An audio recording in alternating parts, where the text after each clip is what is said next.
presentation.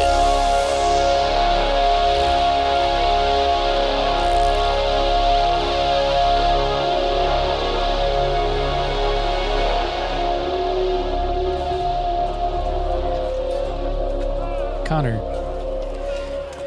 Matt, do you know why all men should have daughters? Oh, I just read this quote. it fills their mouth with honey. Yeah. It fills their mouth with honey. I did it. I did one. I broke the streak. Yes.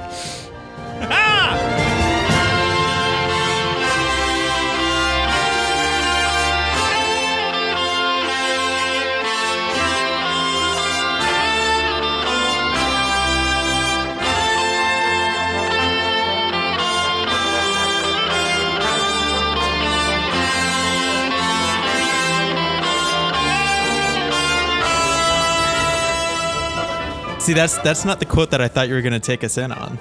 It's my favorite quote from this one. That's not that I felt could be a little bit more conversational because there's also the oft repeated line about our who I'm sure is now our favorite character in all of fiction. So welcome to No Flicks Given, everyone. I am Matt, and tonight I am joined by Connor and Peter.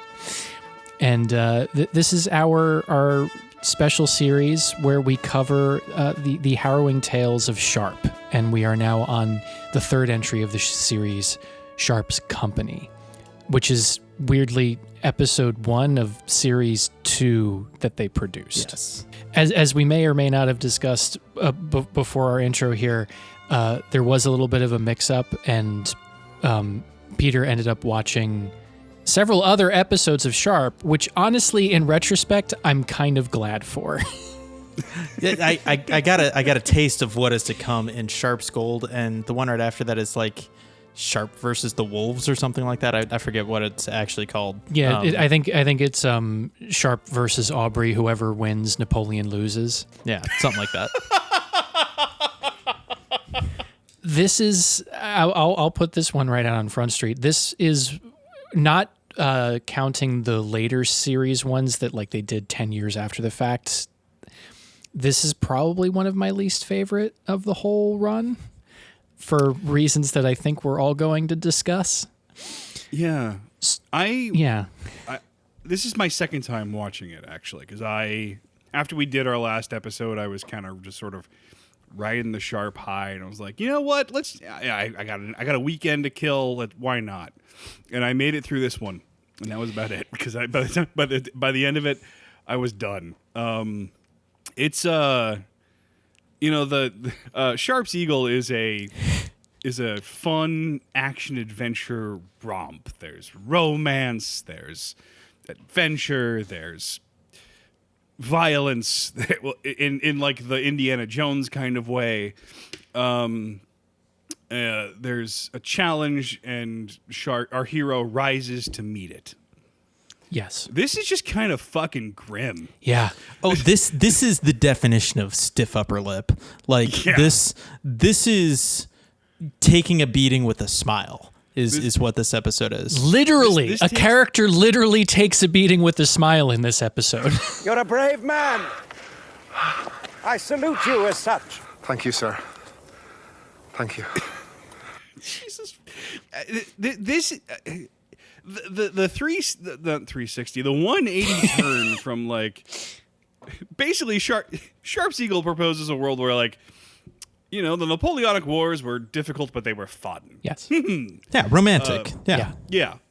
This sort of frames the Napoleonic Wars probably how they actually were, where it's just like it's full of murder and rape and blackmail and treachery, and that's just child soldiers, and that's just your side of the army. Yeah, there's still an enemy of the war. There's an enemy on the other side of that wall, and they want to kill you. French, and they're French, and they want to kill you just as much, if not a little bit less, than the people that you're supposed to be fighting next to. Yeah. I was taking notes as I was going through the episode, and I got maybe like halfway, and every time I would go back to the last note that I put, I was like, this is the summation of the episode. And it just says, all wars are crimes. And that was how I was like, there's nothing else I can add to that thought. Yeah, and I gotta say, like, sitting here about 24 hours later after my second viewing, like, and talking with you guys about it, like, I kind of respect it for being that. Yes. But the experience of actually watching it was not a lot of fun. No. And Well, yeah, I'm curious for you, Peter. So this is my first experience with Sharpe. I had no I'm so prior sorry. experience. Well, and before you guys started doing this series, I had no idea this even existed. This was a complete black hole for me. So I was coming in basically listening to the episodes that you guys did and then watching the bit that I did.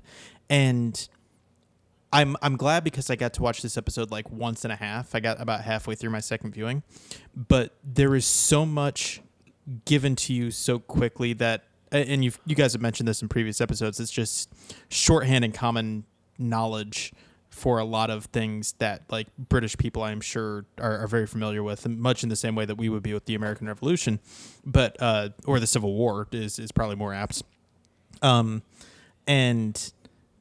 that second viewing helps a lot to keep everything in context, to pick up on the little things that are important and not important. So just getting through that helps my appreciation anyway. I had a much better appreciation of it the second time through than I did the first time through, where I was like, what the fuck is going on?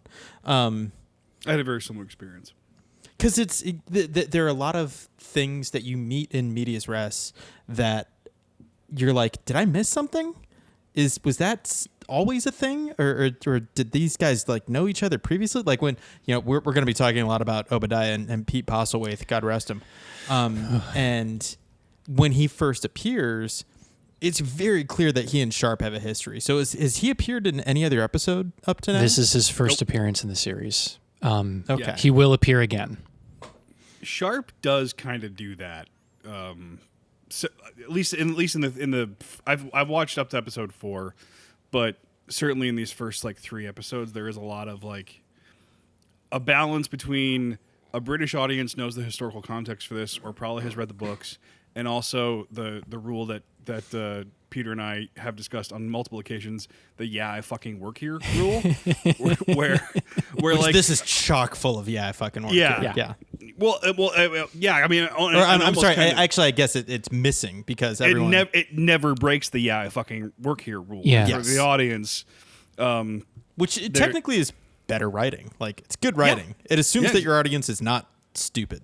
Exactly. That's the thing about British television in general, and British and Sharpe in particular, is boy, do they trust the audience to keep up. And it's the other thing too is this is throughout the whole series, is there are characters that are from the novel, have larger roles in the books, and then get rotated through the series at random intervals, played by different actors. So it becomes this weird, like, half fever dream of like, is that the same guy who was the ally of Sharpe 2 episodes ago, or is it just a different guy with a different name? And it gets all of the surrounding players get muddled up. The only core that really remains together is like Sharpe and Teresa and his band of chosen men, and like everything surrounding that, it really just like they'll come in for the purpose of this episode or maybe a series, and then they will be gone, and then maybe someone else will play one of those characters later on, but they will make no connection with like, oh yeah, he was the guy that did that thing in the other episode. There's none of that. Yeah, I mean the winner of that category for this movie, and I wanted to check in with you, Matt. The captain that gets his arm amputated at the beginning of the thing. Have we met him before? Yeah. So Okay, see, exactly this. but they do it very cleverly where you never actually see him. It's just like he's already fallen and they cut his arm off. He's the captain from the last Sharpe's Eagle who taught Sharpe how to read when they were both in India, and becomes okay. And so he's a major player in Sharpe's Eagle, which, Peter, if you haven't seen Sharpe's Eagle, I have not, and I still don't know what a fucking eagle is. So that's one of the few things that you kind of get to learn from inference in that I'm going to just call them films because they are. In that particular film, you learn. And I'm just saying, I listened to the last episode with Frank. You guys still didn't explain what an eagle is. You talked about what an eagle was. You never explained it to the rest of the audience. So I still have no idea I what fucking work here, dude.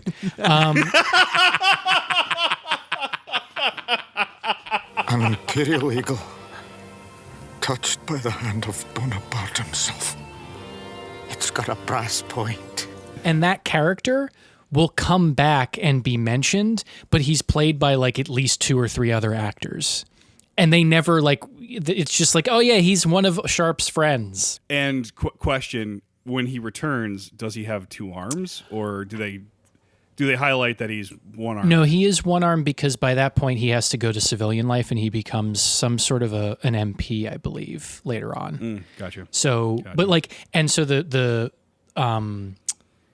his sort of one of his sort of buddies in this movie, the one who's drunk all the time, Harry, he also shows up later, played by a different actor, and then dies again, despite the fact that he kind of died in this movie.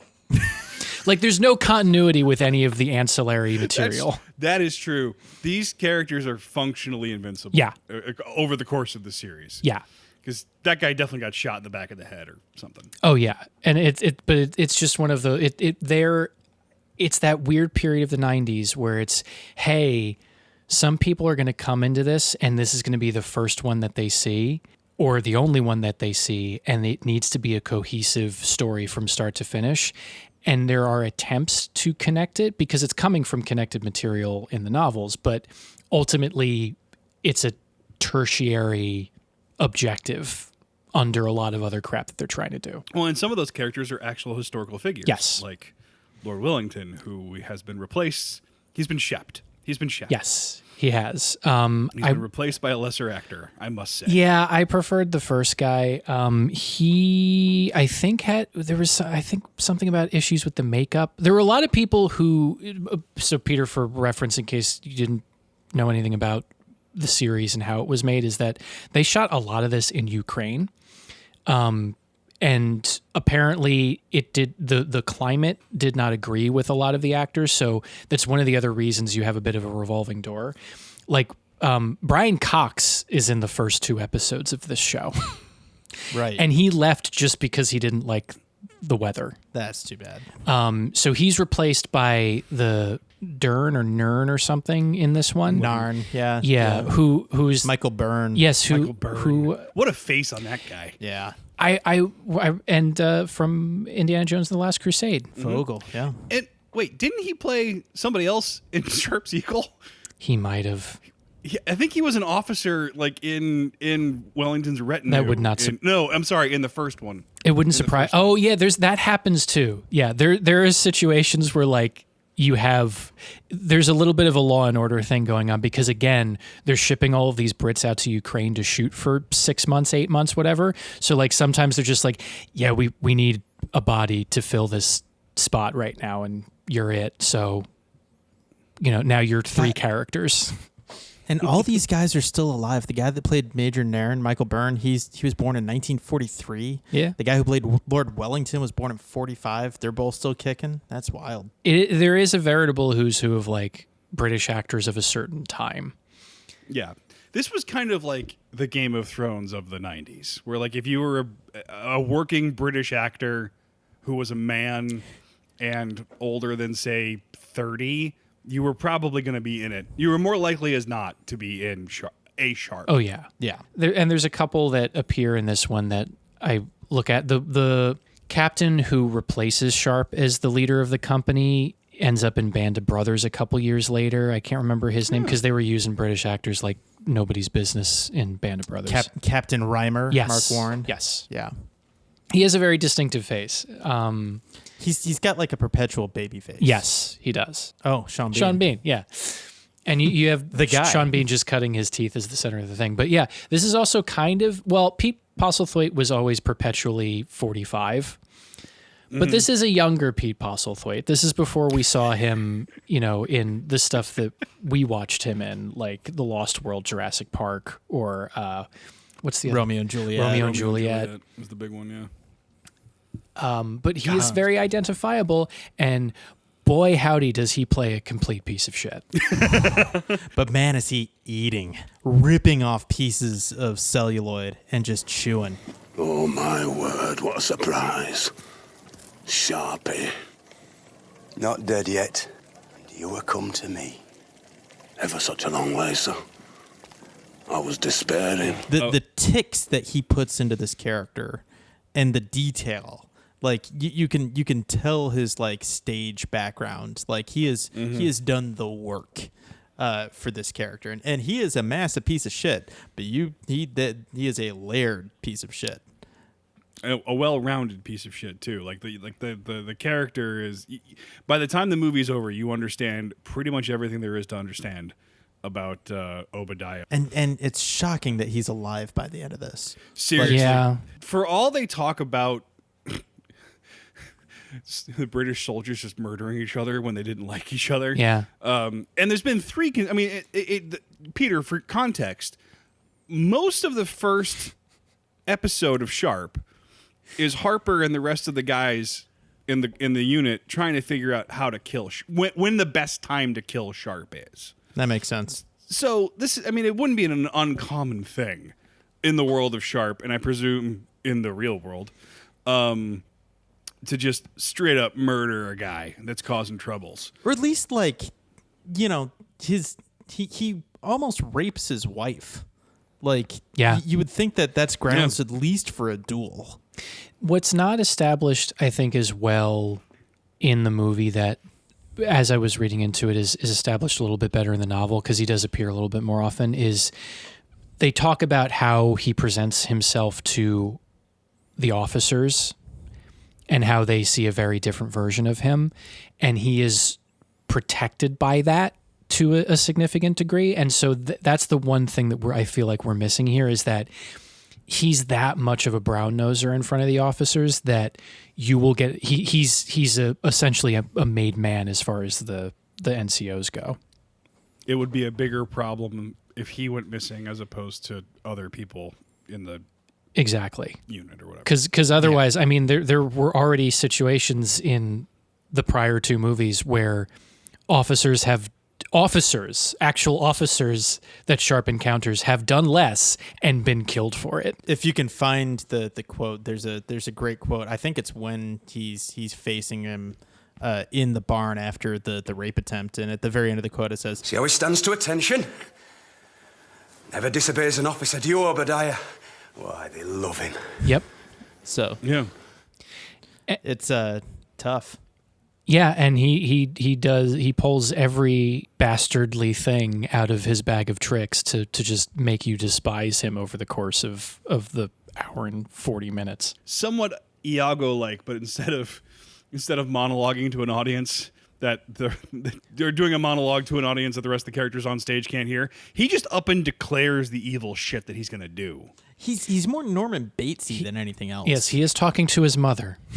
There is that angle, yes. But no, but even before he gets the picture of, that The colonel's officer's wife, yeah. the colonel's wife, and starts talking to her as if she was his mother, he looks Harper, I think, in the eye and says basically like, "I'm going to rape that guy's wife." Yeah. Yeah. And there's nothing Straight you can up do about it. He says it a couple times. Like he is the horniest, rapiest character like that I've ever seen, I think. Yeah. Yeah, he's not helping his case whatsoever. And then just the casual Irish racism that he directs at Harper. The asides between him and Harper are pretty great. Yeah. Yeah, the best parts of this whole thing are the asides between him and Harper, and then like the little scenes between Sharpe and Harper. Harper is really the beating heart of this entire series, but The St. Patrick's Day drink that they have, God save Ireland, you're a grand man. for an Englishman. Yeah. Matt, I think it would be helpful if we sort of set the stage for where Sharpe's company takes place. You are sort of our go-to guy for the history of this particular era of the Napoleonic Wars. So this takes place a couple years after Sharpe's Eagle. It's 1812, I think, at this point, and Wellington is pushing his way through French-occupied Spain. And so after in the very beginning, in a lot of weirdly theatrical lighting that doesn't appear as much in the end of the movie, there's a siege in which a number of the men of the regiment get massacred because that's what happens when you're in a siege and you have to assault a busted wall to try to take a town. Because of that, as we were talking about, Sharpe's other buddy who loses his arm loses command of the regiment, and then some tough British guy who's bought his rank comes in and takes over. And by virtue of that, that also means he brings some of his guys with it. So Sharpe's demoted from captain to lieutenant, and Hakeswill shows up because he comes in with some of the replacements in the regiment. And almost the entirety of the rest of the movie is Wellington's army besieging a town called Badajoz, and they said Badajoz. Badajoz. I think the way they pronounce it. I don't know what the story is behind that. Badajoz. They're British. Yes, and because it's a siege, there's not a lot of like active warfare happening. It's just all of the terrible parts of war that happen while you're waiting for the quick catastrophe of gunfire. I think most excellently illustrated in the shovel scene. Oh man. Where Save the spades! Yeah. after the British Toff takes over Sharpe's unit, Sharpe's riflemen, who are like essentially Peter the for chosen men. Yeah. Yes. the chosen men for your context, Peter, basically special forces. Yep. Of that era, get demoted to workers, just labor, Digging ditches. general labor. So they're digging ditches.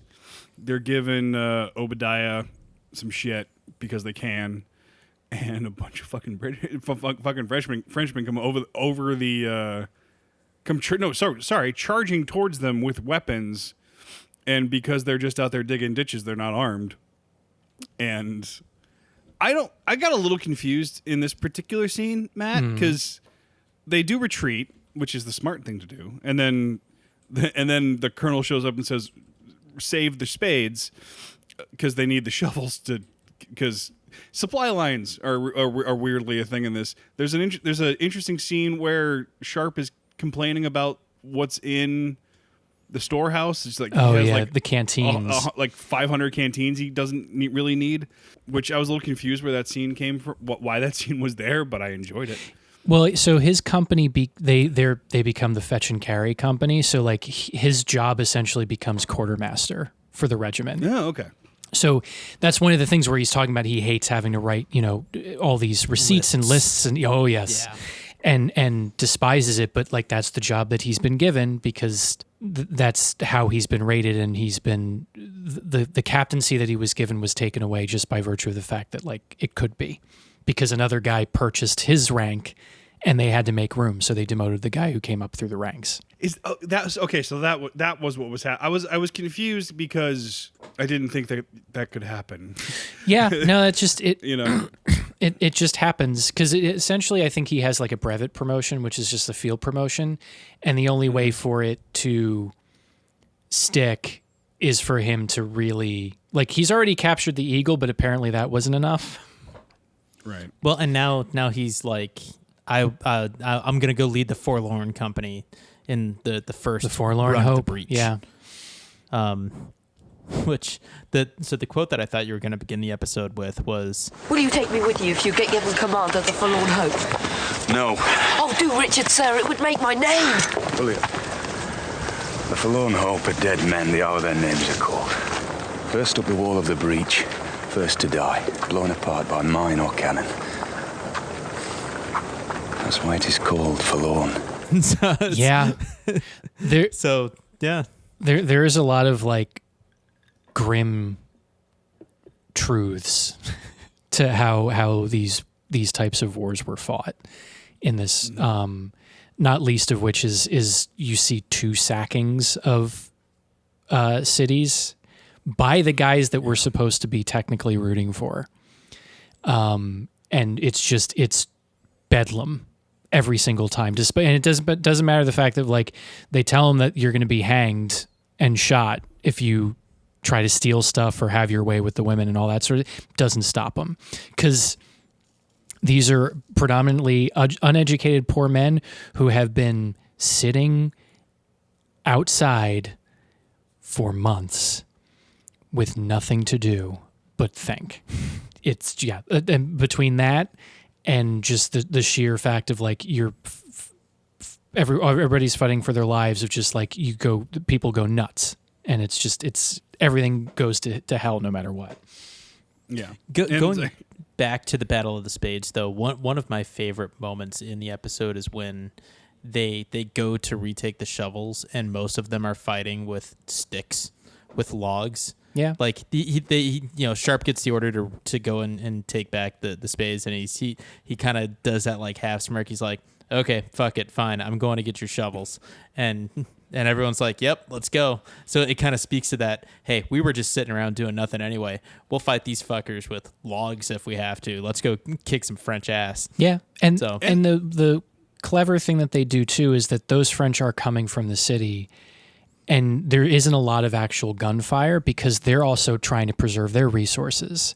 So like they'll come out and charge and shoot if they have to, but ultimately they're just there to get the shovels, and like they're not going to waste any of the scant ammunition they've got left if they possibly can spare it. And they're just going to get the shovels to deny shovels to the British.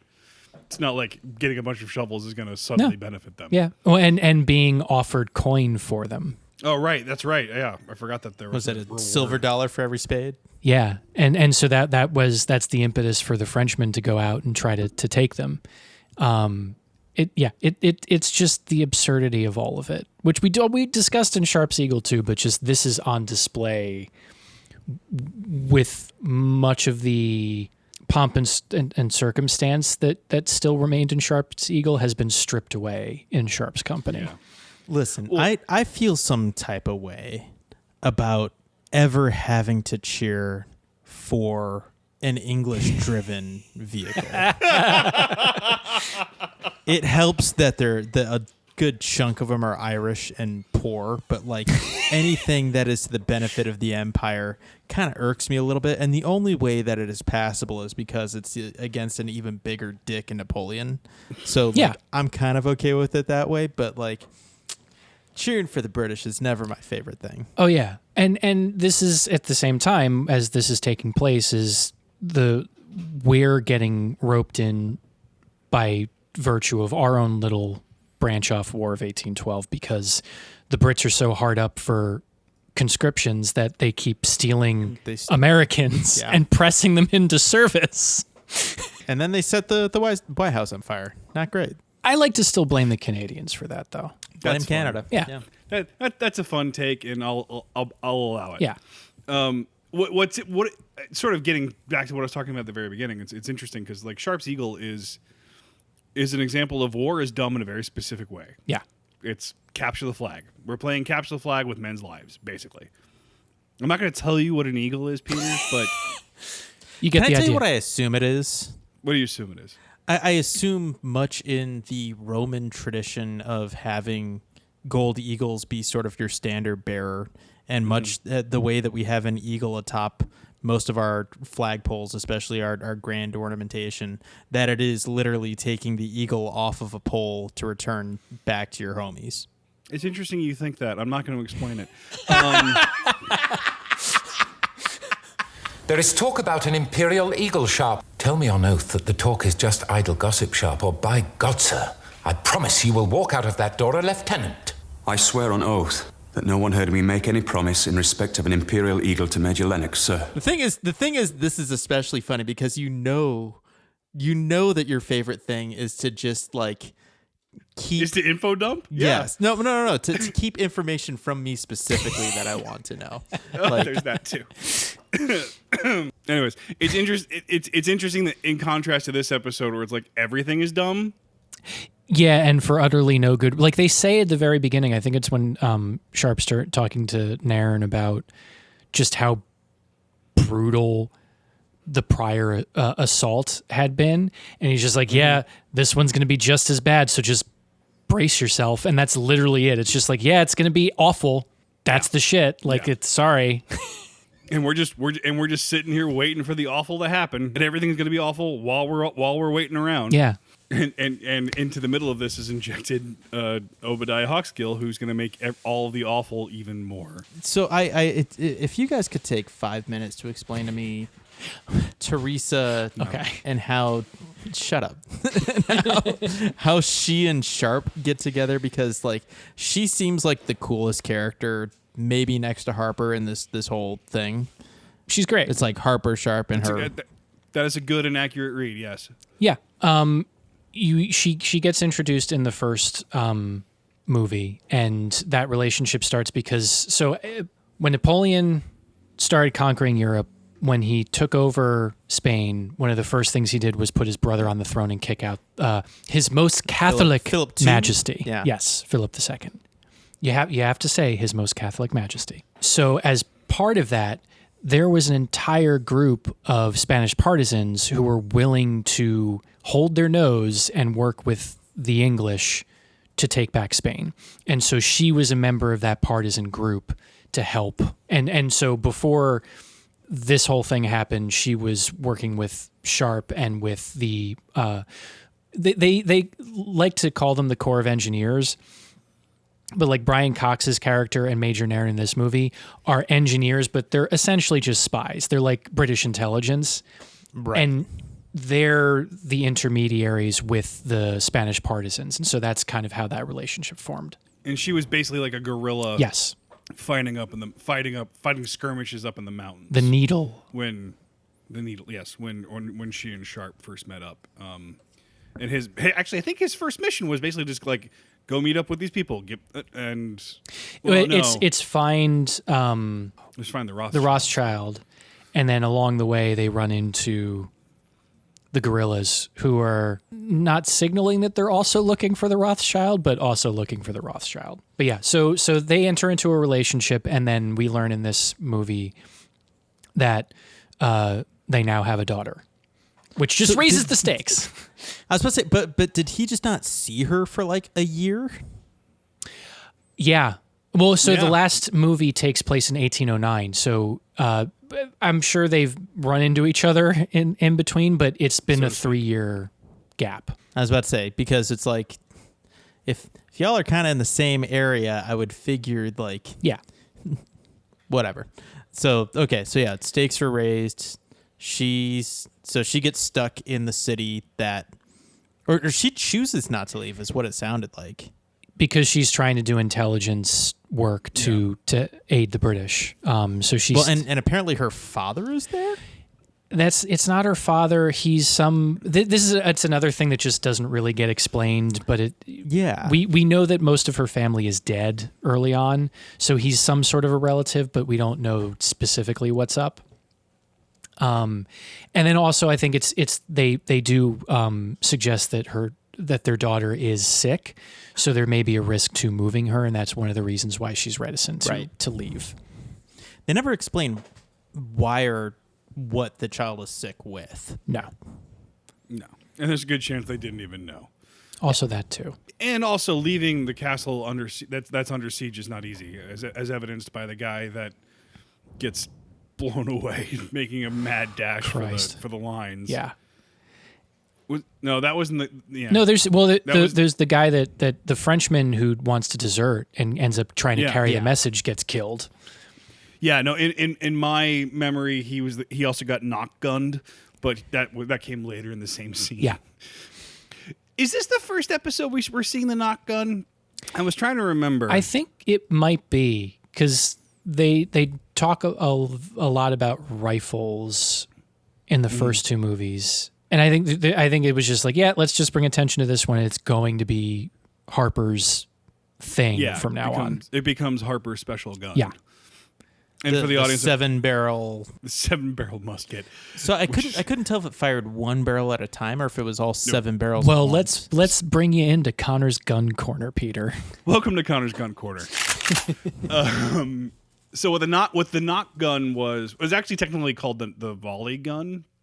And the idea was, it was designed to be used by navies to be kind of a man-portable cannon almost. Definitely not like shooting cannonballs or whatever, but like the idea was you could give a couple of these, or like you give a bunch of these to guys on decks, and they could use them to shoot and destroy rigging or groups of sailors that are trying to board your ship, or just do a lot of damage with a single shot. So it would shoot all 7 at the same time. That did have the knock-on effect of knocking pretty much everybody that ever used it on their ass, because shooting 7 guns at the same time is a lot of recoil, which is why they didn't wind up being particularly popular. There's one of those guns that like they look cool, so they show up a lot in like museums and stuff. Well, and also I would guess it takes about 5 minutes to load. Oh, like closer to like 15. Which I know was a big deal in the last episode about being able to fire 3 volleys in a minute. Like, I don't think you're doing that with that weapon. No, not at all. No, you're getting one. It's definitely one of those like get one shot, drop it, pull out your sword kind of situation.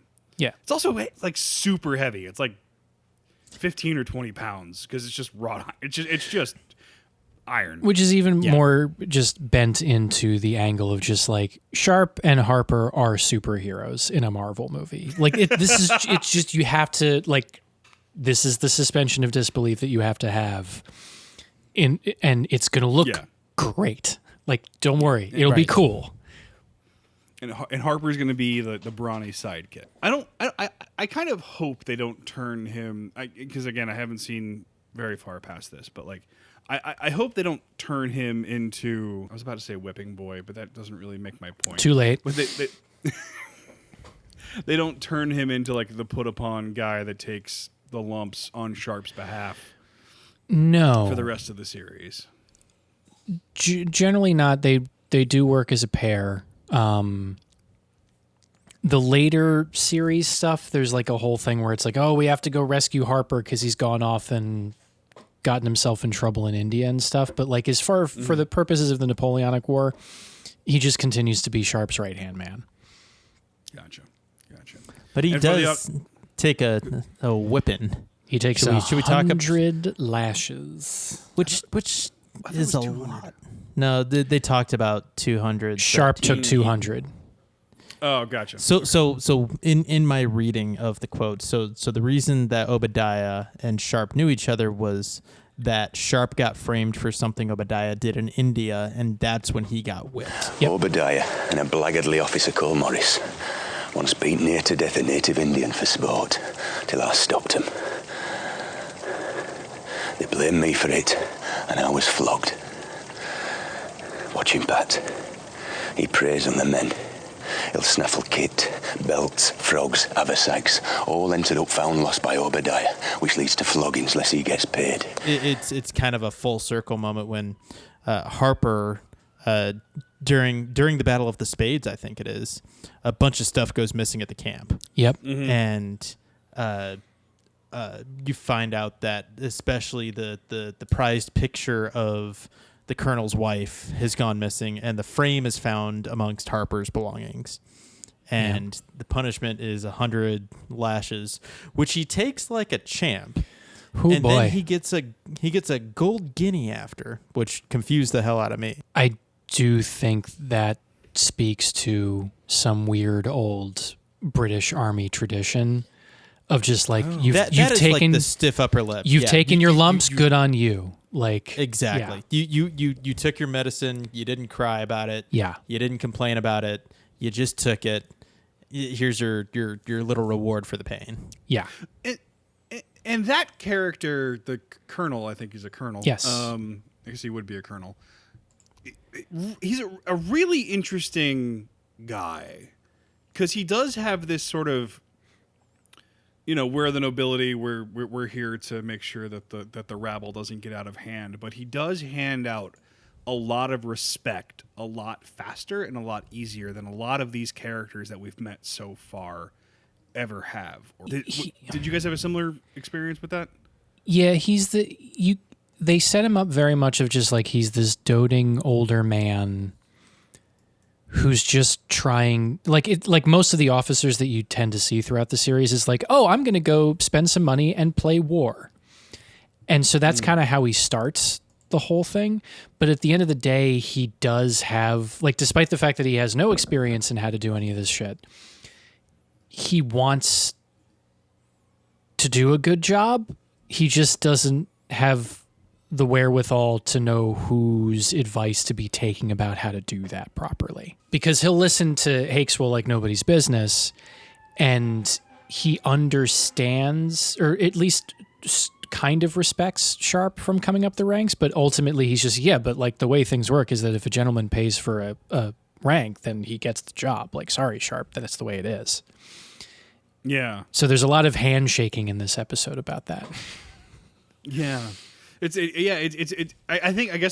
what I sort of glommed onto was that tension in the back and forth between his like humanism and his rigidity. Yeah.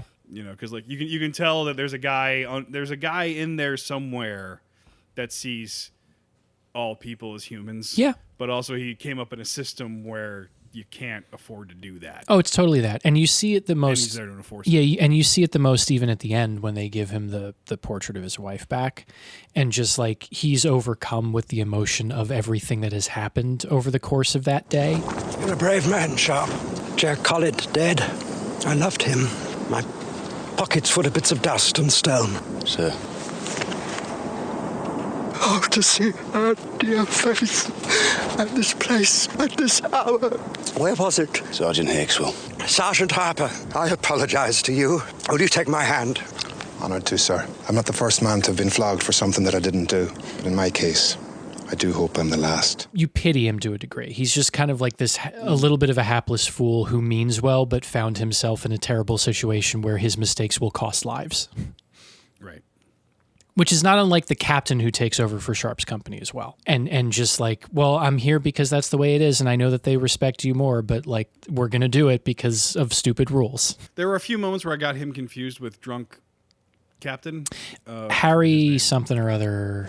I'm Harry Price. I was just sick. It's the drink, do you see? The wobbler. Yeah. The wobbler. The opening line of this movie basically being, "Are you drunk, sir?" Yes.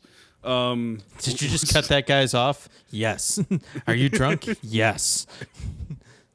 Was really kind of did set the stage beautifully for the rest of the movie. Like, was that horrific? Yes. Is what you're doing wrong? Probably. And he is a reoccurring character, but again, different actor. Which I thought I also like him in the situation too, because you start off being like, oh God, it's another one of these fucking guys. But at the end of the day, you learn that he has a rapport with Sharpe and the two of them understand each other of just like, you're an alcoholic, but when it comes to the fighting bits, you do your job and generally mean well. So like you stay.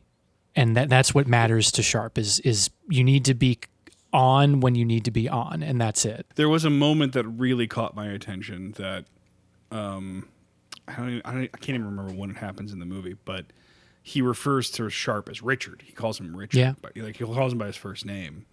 And I think it's maybe one of the only times somebody in a red coat has referred to Sharpe with that level of familiarity. Yeah. And I just found that to be a very powerful moment.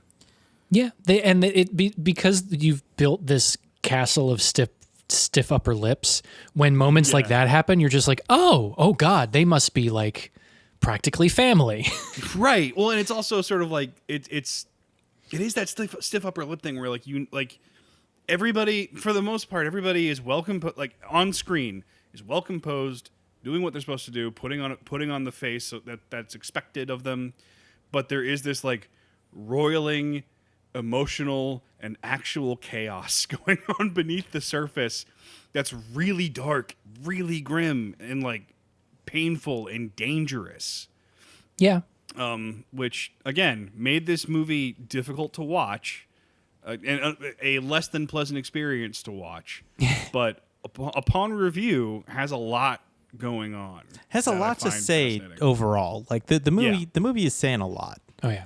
And I have something else to say. So our friend Harry Price, the actor's name is Scott Cleaverton. He had two fun facts. So fucking about him. British.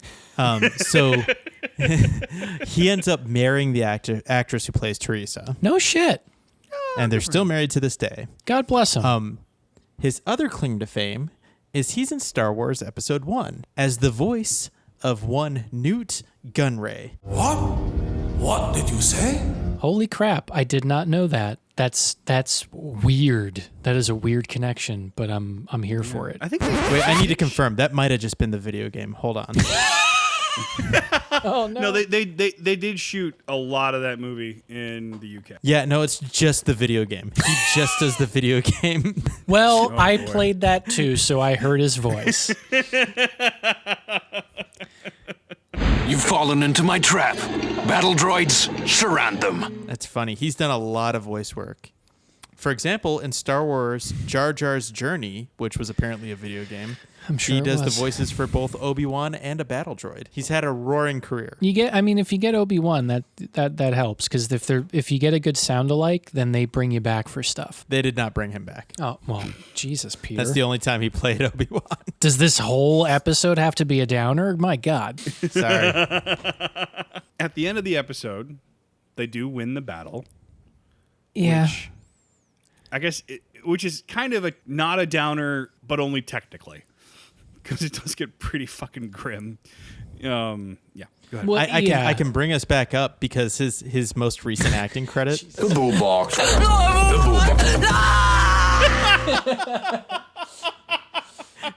It's in Dogtanian and the Three Muskehounds. Oh, God.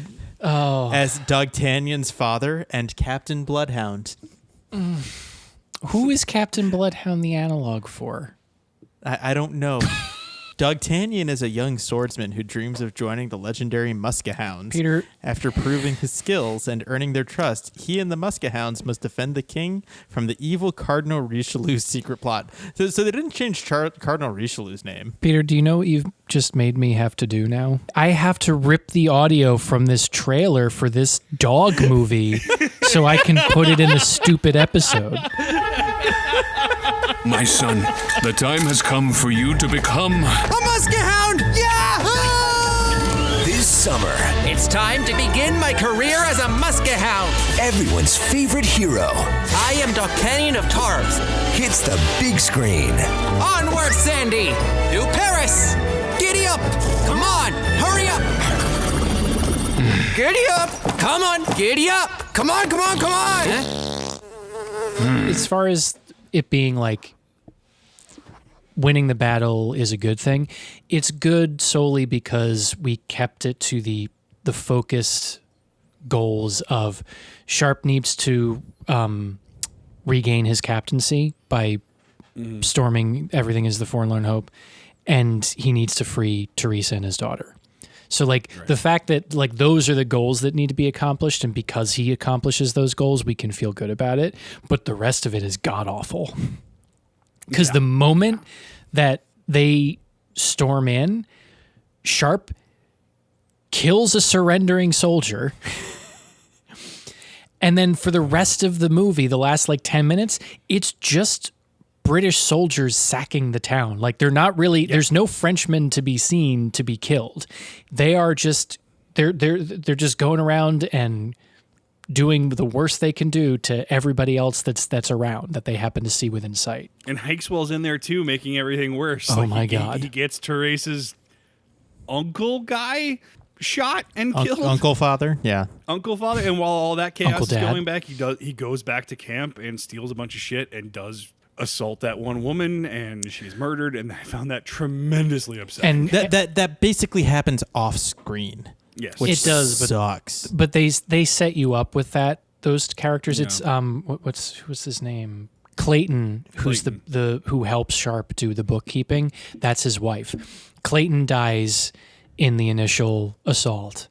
So you're already like, oh man, and then that happens at the very end. So Hakeswell gets away with it. Yeah. And it just who knows what's going to happen to the kid. And there is something to the fact that they introduce that character with a baby on her boob. Yeah. that there's some insidious psychological fucking filmmaking going on for this particular episode, especially around that character and that group of women, because they really do spend a lot of time highlighting wives and children that went with these soldiers into war because they had nowhere else to go, I presume, or because that's just what you did. And well, I mean, if you were going to be in a protracted campaign where you were going to be sieging and just be away for years at a time, depending on your privileges, if you were a non-commissioned officer, you bring your family with you because what the hell, they're going to wait back in England, and whether or not they're getting any of your pay sent home, all that sort of stuff. Yeah, not like there was direct deposit for them to draw from. No. Right. It brings up, this particular entry brings up just all of the weird and distressing machinations that are behind the actual war that is taking place. And the siege is the perfect environment, like you said, Matt. The siege is the perfect environment to do that. Yeah, it's all laid bare, and it gives you ample time to watch Hakeswill just run around and sow chaos. And there's an interesting, it's something I'm just thinking about right now, but there's an interesting connection that they make to him being the perfect soldier and also the worst human being. Specifically of when Sharpe has him march into a wall. Oh yeah, right. And he takes the order perfectly. Yeah. No, just and the absurdity of that making sense. Yes, he gets all of the etiquette correct. Every single scene in which he is present and actual fighting takes place, he is the first person to run away, and they make it a point to show you that he is one of the first people to run away. During the battle, the battle for the spades, like he's one of the first people to storm up and run behind the British cannons. Mm-hmm. In the siege, hides behind everybody, stabs one of his fellow soldiers to death, and then hides under dead bodies until it's quote unquote safe to come out again. He is a survivor, pure and simple. Yeah, and I wonder, and this is not a conclusion that I've come to, and I'm sort of offering it to the group. I wonder if that's part of what this particular story is trying to say, that being a soldier at this time, at this place, to be the model soldier, you must be that kind of survivor, which sort of flies in the face of the idea that of bravery and camaraderie and esprit de corps, to appear as the perfect soldier, you must actually be a coward. Yeah. I mean, this is a period of time in this. Maybe it's a period of time in the system, at least as far as the British Empire was concerned, where you could buy a regiment. Yeah, because isn't the point of this that he gives the perception of a perfect British soldier, but he actually isn't, and basically everybody that is an underling knows that he's an asshole and not really a good guy. There's a martinet factor to it. Yeah. Yeah. Yeah. And the fact that like the people who don't get that he's a terrible soldier are the guys who already are terrible soldiers and don't know any better. In contrast to Sharpe, for him to win back even a rank that he was already awarded, he has to basically be a superhero. I have a theory that Sharpe can only win unwinnable battles, because there's no indication given that he has thought of a new tactic that is a better way of getting over the wall or whatever. And this happened in Sharpe's Eagle too, where it's just like the reason Sharpe is winning is because Sharpe is winning. Yeah, because this movie is named after him, and that's what has to happen. Yeah. Well, and in this movie, he just like goes insane with bloodlust for about 5 minutes, climbs the wall, and then Harper pulls him back and is like, "Hey, remember why you're here. Go, like find your lady." And then he has a standoff with Obadiah, and Bob's your uncle. That moment where he's got that awesome fucking coat on. He's got his sword in his hand. He stops it's at the top very of cool coat. the top of the hill and says like, "I'm here to die" or something like that. Yes, that's what would happen. He would just be shot immediately by all of the dozens of French soldiers that are sitting there with guns pointed at him. But because he's Sharpe, they don't. Which, I mean, it's a light critique I have of this series, but it would be nice if they added a little bit of something to a light critique for the Light Brigade. There's this not a reason why. Weirdly right location because they were shooting in Crimea. Yeah. I do have to give it up. I know we're starting to wrap up. I have to give it up one more time to Pete Postlethwaite because, again, the level of detail that he puts into this performance, all of the little ticks, the way he speaks, his god-awful teeth. Oh, man. It's, oh, my God. He goes full hot. Like, I would not be surprised if he was camping on the grounds, like, just to stay in character the whole time and be a good soldier, because he's really given, like, 210% here. You can hear how bad his teeth are in the way he speaks. Mm-hmm. Well, and the sort of side of the mouth and the tick up. It's if you can find some clips of this. Never thought you'd see it, did you, Mother? You hate me, don't you? Well, I hate you. I do. I hate them. Who said that? I heard that. Mad. Oh, no. I ain't mad. He is a man who is so evil that they tried to hang him and it didn't work. And that's why he has this mark across his neck where they tried to hang him, and it's suggested that the facial tics and things are partially some sort of nerve damage that occurred during the attempted hanging. The way that he, for lack of a better term, code switches between like soldier voice and normal guy voice, like you can barely understand him to begin with, but then when he's like goes into soldier mode, it's shocking that anybody understands what he's saying. But again, that's the act that he's putting on. It's very very different from Kobayashi and The Usual Suspects. Yeah, like, and I still don't know what the pike is for after all of this time. The pike and the donkey, like what? Fucking donkey! What a moment of visual genius! An ass on an ass. Yeah. To put an ass on an ass, to put a man on an animal that's smaller than him for transportation, and while holding the pike. I mean, that was one of those. I assumed that was a I fucking work here moment where, like, if you just know what certain sergeants carried during that point, they had a pike for some reason. But who knows? They might have just made that shit up for him, and it was genius. It helps him stand out even more, as if you couldn't already stand out being Pete Postlethwaite. I want an hour-long behind-the-scenes featurette that's just about the way the Sharpe team dealt with Hawkswell. Oh God, yeah.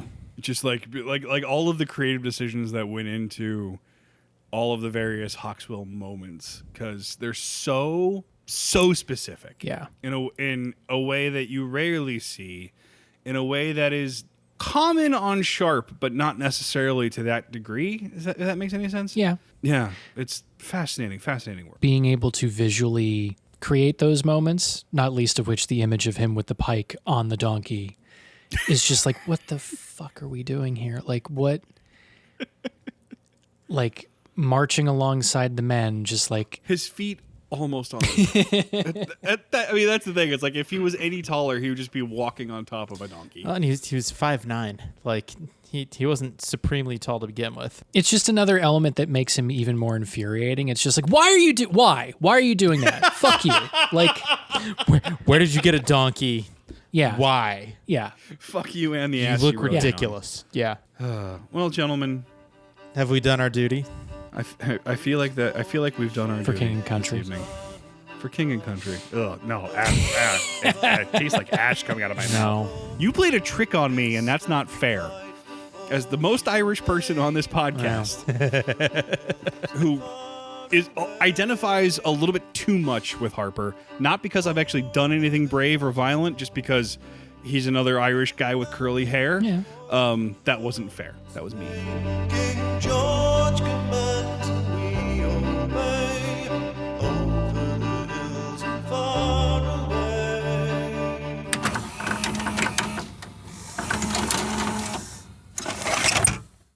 It's interesting you think that. I'm not going to explain it.